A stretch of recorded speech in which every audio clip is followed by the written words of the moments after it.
નમસ્કાર, આપ જોઈ રહ્યા છો જે કે ગુજરાતી વાત કરતું મોરબીના મચ્છુ નદીના પટમાં દિવાલ ચણવાનો મામલો સમગ્ર વાત કરતું મોરબીના મચ્છુ નદીના પટમાં ધાર્મિક સંસ્થા દ્વારા દિવાલ બનાવવામાં આવી છે જે નદીના પાણીના વહેણને રોકી શકે છે, જેથી આ દિવાલ દૂર કરવાનો નિર્ણય લેવાયો છે। પણ સંસ્થાના અનુયાયીઓ આ દિવાલ દૂર કરવી ન પડે તે માટે શક્તિ પ્રદર્શન કર્યું હતું, તંત્ર પર દબાણ લાવવાના પ્રયત્નો કર્યા છે।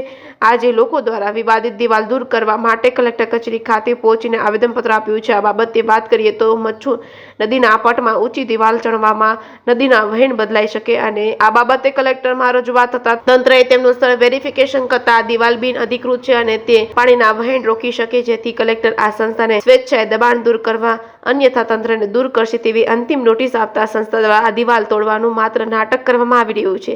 આ દિવાલ દૂર કરવી ન પડે તે માટે કલેક્ટર કચેરીએ શક્તિ પ્રદર્શન કર્યું છે, પણ દિવાલના કારણે જો પાણી વહેણ બદલે તો મોરબી શહેરમાં પાણી ઘૂસી જાય તેવા વિસ્તારના લોકોએ તેમજ નદી કાંઠા વિસ્તારમાં આવેલ સોસાયટીના રહીશ કલેક્ટર કચેરી ખાતે પહોંચ્યા હતા અને આ દિવાલ તોડી પાડવા માટે માંગ કરી છે। સ્વામિનારાયણ સંસ્થા દ્વારા નદીના પટમાં નદી બનાવવામાં આવી રહી છે ત્યારે મંદિરને ફરીથી કમ્પાઉન્ડ વોલ સંસ્થા દ્વારા બનાવેલ છે। આ દિવાલ જીડીસીબી ના કોઈ નિયમનું પાલનમાં નથી આવ્યું અને નિયમ વિરુદ્ધ બનાવેલ હોય અને નદીથી જેટલું અંતર છોડવું પડે તેટલું અંતર છોડવું તો દૂર રહ્યું, પણ નદીના પટમાં દિવાલ બનાવી નાખવામાં આવતા તંત્ર દ્વારા દિવાલ તોડી નાખવા માટે નોટિસ આપી છે। જે કે ગુજરાતી સાથે શ્રીકાંત પટેલ, મોરબી।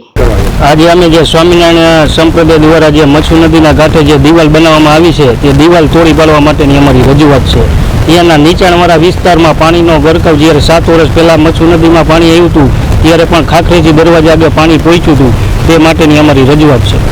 દિવાલ તોડવા માટેનો અમારો એક જ ઉદ્દેશ છે, અમે ખાખરેજી દરવાજો, દફતરી શેરી, હનુમાનદેરી શેરી, મોચી શેરી, ભરવાડ શેરી અને ખાટકીવાસ વિસ્તારમાંથી આવી છે। તે વિસ્તાર અમારો અત્યારે નીચાણવાળો વિસ્તાર છે અત્યારે, કેમ કે જે સ્વામિનારાયણ મંદિર દ્વારા દિવાલ બનાવવામાં આવી છે તે મોરબી રાજ પરિવાર જે દિવાલ હતી તેનાથી વધારે પ્રમાણમાં ઊંચી હાઈટ એને કરી અને પાણીનો ગરકાવ અમારા વિસ્તારમાં આવે તે માટે આ દિવાલ તોડી પાડવાનું કલેક્ટર સાહેબને અમે આવેદનપત્ર આપીએ છીએ।